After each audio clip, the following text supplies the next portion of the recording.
Bom dia. Nessa aula eu vou fazer uma introdução a respeito do delírio, falar a respeito da importância do quadro clínico e do prognóstico desse transtorno, iniciando aqui por alguns sinônimos que existem de delírio. Em primeiro lugar, não confundir delirium com o M no final, com delírio com O no final. O delírio é um sintoma, o delirium é um transtorno mental, é uma síndrome clínica. E o delírio, lembrando que é um sintoma psicótico, uma alteração do pensamento, caracterizada por uma crença falsa, fixa, irredutível, feito através de uma inferência incorreta da realidade, que a pessoa mantém firmemente, apesar de provas contundentes do contrário. E o delírio é uma síndrome clínica caracterizada pela presença de vários sintomas, dentre os quais podem haver sintomas psicóticos, mais comumente alucinações, mas também pode incluir delírios. Então, um dos sinônimos mais utilizados é estado confusional agudo. Eu até prefiro falar estado confusional agudo para não dar essa confusão do delírio com o delírio. Apesar de que o estado confusional agudo ele enfoca muito no sintoma de confusão mental, que não é tão central assim para o transtorno quanto a alteração de consciência, de atenção e de perda e de alterações da cognição. Outro sinônimo é insuficiência cerebral aguda. Eu acho interessante essa ideia, né, da insuficiência cerebral aguda, né, que você fazendo um paralelo com insuficiência renal aguda ou com insuficiência cardíaca, insuficiência respiratória, né, que no estado confusional agudo é uma infinidade de etiologias diferentes, mas que todas elas vão cursar com um quadro clínico semelhante pela incapacidade do cérebro de exercer suas funções normalmente. Inclusive, assim, o estado confusional aguda é mais comum em população idosa, demência é um grande fator de risco. Então, se for pensar assim, a pessoa já tem uma, de certa forma, entre aspas, uma reserva cerebral menor, ela faz estado confusional agudo com uma facilidade maior. E outros sinônimos vão ser encefalopatia, falência cerebral, dentre vários outros. Tem autores que fazem distinção que estado confusional é uma coisa, delírio é outra. Para todos os fins, a gente vai utilizar como sinônimo aqui, como a maioria das referências já faz. Alguns conceitos muito importantes a respeito do estado confusional agudo são de que ele é uma síndrome, ou seja, ele é caracterizado por um conjunto de sinais e sintomas, de início agudo, sempre agudo.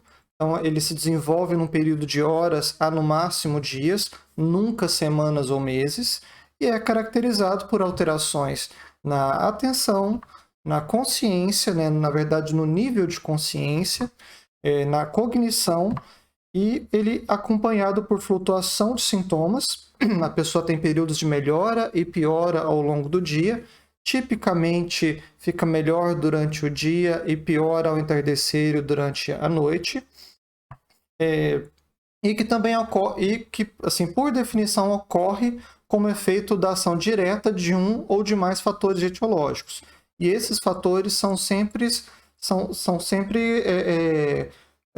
causas orgânicas, causas clínicas. A pessoa tem distúrbio hidroeletrolítico, hipoxemia, hipo e hiperglicemia.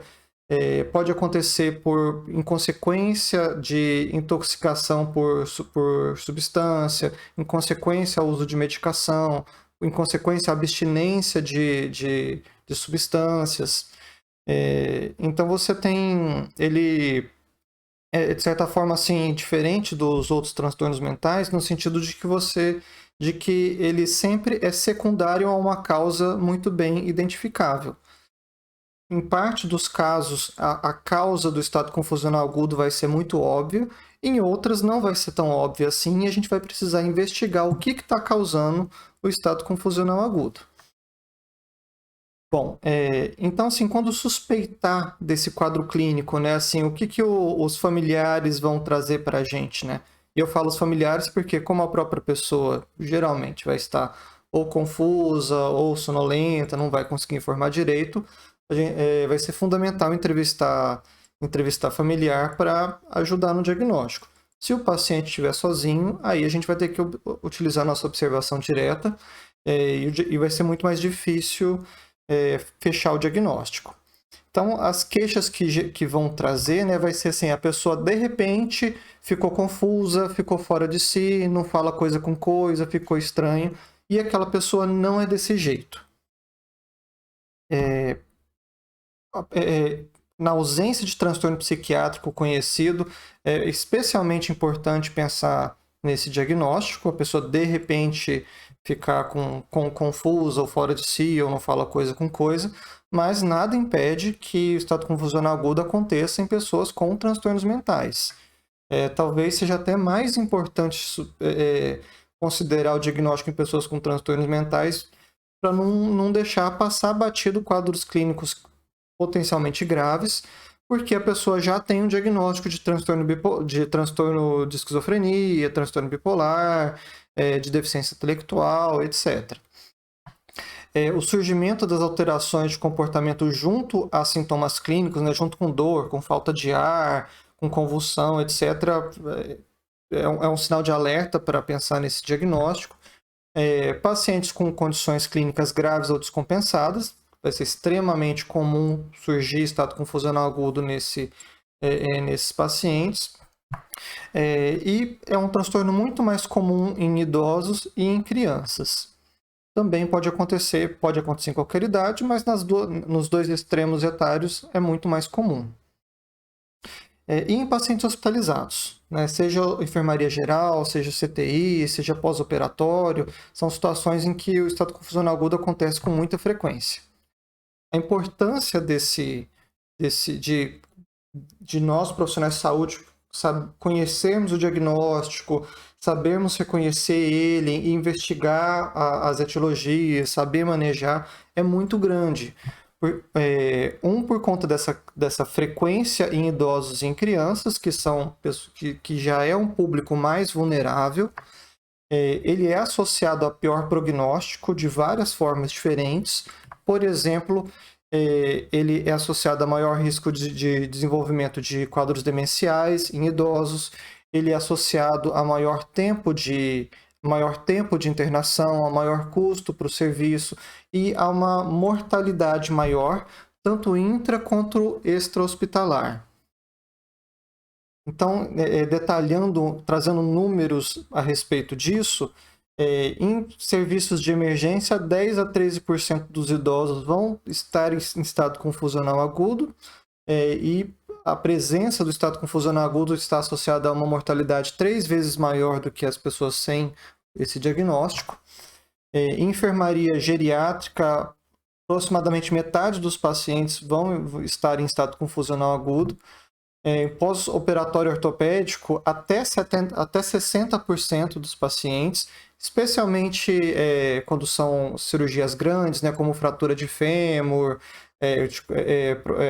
prótese de quadril, e em unidade de tratamento intensivo, até 93% dos pacientes podem estar em estado confusional agudo. Então, é algo assim extremamente frequente em pacientes hospitalizados, associado a maior mortalidade. E quanto mais grave, mais complexo o quadro, mais prevalente vai ser o estado confusional agudo. Próximo à morte, mais de 90% dos pacientes também vão estar em estado confusional agudo. Os critérios diagnósticos que o DSM coloca para esse transtorno vão incluir perturbação da atenção e da consciência, que eu vou explicar em mais detalhes já já.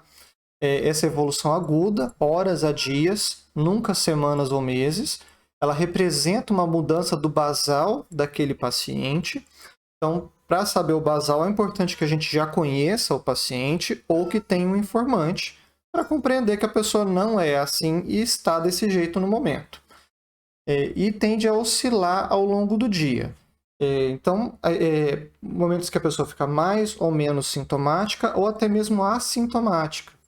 E como esse padrão, o típico, o comum é que o paciente piore pela noite, é muito importante na passagem de plantão a gente passar isso para os colegas do diurno e acreditar nos colegas do noturno, né? Que às vezes o paciente ficou desorientado pela noite, com a comunicação muito difícil, às vezes ficou agitado, e durante a manhã, quando a gente vai avaliar o paciente, ele está normal, está orientado, está conseguindo responder as nossas perguntas e não se lembra de nada do que aconteceu na noite anterior. Inclusive, assim, a pessoa com estado confusional agudo, normalmente ela tem amnésia completa do que aconteceu durante o estado confusional. Não se lembra de nada ou apenas de alguns flashes. Então, a gente vê a pessoa normal e, assim, é o paciente certo? Então, assim, confirma porque, assim, isso é um sinal de que ele está em estado confusional agudo e a gente precisa ficar atento. Perturbações da cognição, que eu vou detalhar mais já já. O diagnóstico diferencial com demências. Eu vou falar em mais detalhes também a respeito assim, de alguns padrões para ajudar a diferenciar o quadro demencial do quadro de estado confusional agudo. Mas aqui, mais uma vez, é importante conhecer o basal do paciente, ou por a gente já conhecer o paciente, ou pela informação de terceiros. E com coma. Se a pessoa está em coma, a gente não se faz diagnóstico de estado confusional agudo. Essa perturbação do nível de consciência vai até assim, a pessoa não estar completamente inconsciente. Uma vez que ela esteja completamente inconsciente, comatosa, já não se faz o diagnóstico. E por fim, ocorre em consequência a condições médicas, intoxicação ou abstinência de substâncias. Bom, explicando um pouco mais a perturbação da atenção e da consciência, o que a gente consegue observar para definir que a pessoa está com uma perturbação da atenção? Então, por exemplo, ela vai ter dificuldade de direcionar, focalizar, manter e mudar a atenção, especialmente a atenção voluntária. Então, por exemplo, a gente observa isso, a gente faz uma pergunta e a pessoa não entende, tem que repetir a mesma pergunta várias vezes até o paciente compreender a nossa pergunta. O paciente pode responder para a gente a mesma coisa que ele respondeu na pergunta anterior, ou então responder uma coisa que não tem nada a ver com a nossa pergunta. No meio da resposta, no meio da frase, o paciente pode se perder sobre o que ele estava falando, ou simplesmente interromper a fala e ficar calado. Ele vai se distrair com muita facilidade por qualquer estímulo externo e não conseguir focar a atenção durante a entrevista. E a respeito da consciência, né, que a gente está falando do nível de consciência, né, que pode ir do vigil até o comatoso. Então, aqui no estado confusional agudo, a gente vai ver principalmente a obnubilação e o torpor. Né? Então, o paciente está mais sonolento, está mais lentificado, as respostas demora para começar a elaborar e para falar a resposta, precisa ser às vezes estimulado para acordar, às vezes até mesmo volta a fechar os olhos ou até a dormir no meio da entrevista.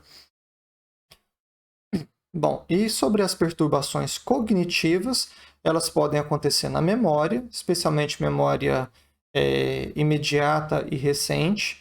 A memória antiga, ela só vai ser prejudicada em quadros mais graves. Então, assim, é normal a pessoa conseguir dizer coisas que aconteceram há muitos anos atrás, mas se você perguntar o que aconteceu há 1 hora atrás, o que a pessoa acabou de almoçar, por exemplo, ela não sabe te responder. Desorientação, então não sabe que dia da semana que em que mês que está, em que ano que a gente está. Desorientação no espaço, não sabe onde está, né? Pergunta onde que o senhor está. Às vezes está no hospital e ele fala, estou no meu quarto, estou na minha casa. Às vezes não sabe não consegue dizer nem em que cidade que está.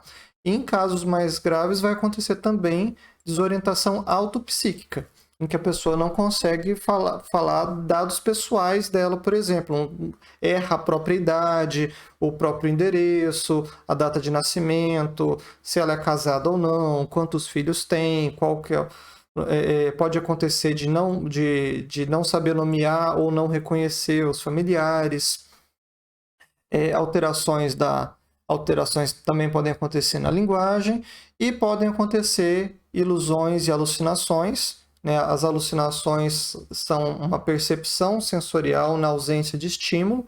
Então, a pessoa escuta vozes, vê vultos. No caso aqui do estado confusional agudo, o mais comum são alucinações visuais. Também podem acontecer alucinações auditivas, né? Em que a gente observa que o paciente está falando sozinho, muitas vezes como se estivesse conversando com outra pessoa. E a ilusão ela já é uma distorção da senso-percepção. Então, ela está no lugar de uma cadeira, ela fala que tem um bicho ali, por exemplo. E essas percepções alucinatórias podem, inclusive, levar o paciente a ficar agitado. Bom, o quadro clínico de todo transtorno mental é maior do que os critérios diagnósticos. Então, aqueles são os sintomas essenciais do transtorno, mas é extremamente comum que também aconteça perturbação do sono-vigília, a pessoa comece ao famoso trocar o dia pela noite, né, tenha muita insônia, durma no meio do dia, até a troca completa a inversão completa do ciclo de sono-vigília, alterações de humor, o paciente ficar mais ansioso, ou mais irritado, ou mais depressivo. Pode acontecer agitação, irritabilidade, o paciente ficar... Aqui vai ser muito comum aquele paciente que não compreende as instruções que são faladas para ele e fica tirando o som da nasogástrica, tirando o acesso venoso, tentando tirar acesso central, tirar a sonda vesical, levantar do leito, ficar escorregando no leito até cair para fora dele. E também pode cursar com redução da psicomotricidade, né, do paciente ficar lentificado, recolhido, com pouca movimentação, verbalização espontânea e também com pouca resposta à interação. O delírio, o delírio pode ser classificado de algumas formas, né? Um deles é como agudo, que dura de dias até 2 semanas, ou persistente, quando dura além desse tempo, né? E quanto mais persistente, pior é o prognóstico. E também pode ser classificado como hiperativo, que é esse em que o paciente fica agitado, ansioso, irritado, não cooperativo. E o hipoativo, em que o paciente vai estar mais torporoso, letárgico, lentificado. E o misto, em que o paciente alterna entre esses estados de hiperativo e hipoativo. O curso clínico do estado confusional agudo é muito variável, vai depender muito assim, de quem é o paciente, quais são as patologias que estão levando ao estado confusional agudo. Então, pode desde recuperação completa, da pessoa voltar 100% ao normal dela, especialmente se for criança ou um idoso com alguma que esteja numa situação assim, mais benigna. Ele é associado a maior mortalidade durante o tempo de internação e também na mortalidade pós-alta. Então, tem alguns estudos que acompanharam os pacientes que tiveram estado confusional agudo e a mortalidade em 1, 6 e 12 meses pós-alta desses pacientes foi maior do que os pacientes que foram internados e não tiveram estado confusional agudo durante a internação. O que mata os pacientes não é o estado confusional agudo em si, e sim as patologias de base. E ele também pode ser o prenúncio de uma disfunção cognitiva persistente, da pessoa não recuperar a capacidade cognitiva que ela tinha antes do estado confusional agudo, e é muito comum que o estado confusional agudo seja um prenúncio de um quadro demencial. Quer dizer, assim, aquela ideia assim, de que a reserva cerebral da pessoa já está baixa, possivelmente ele já se encontrava num comprometimento cognitivo leve, e depois do estado confusional agudo teve uma queda da função cognitiva e passou a se enquadrar num quadro demencial. Então, essa é a primeira parte da aula. Espero que tenham gostado. Um grande abraço e até as próximas.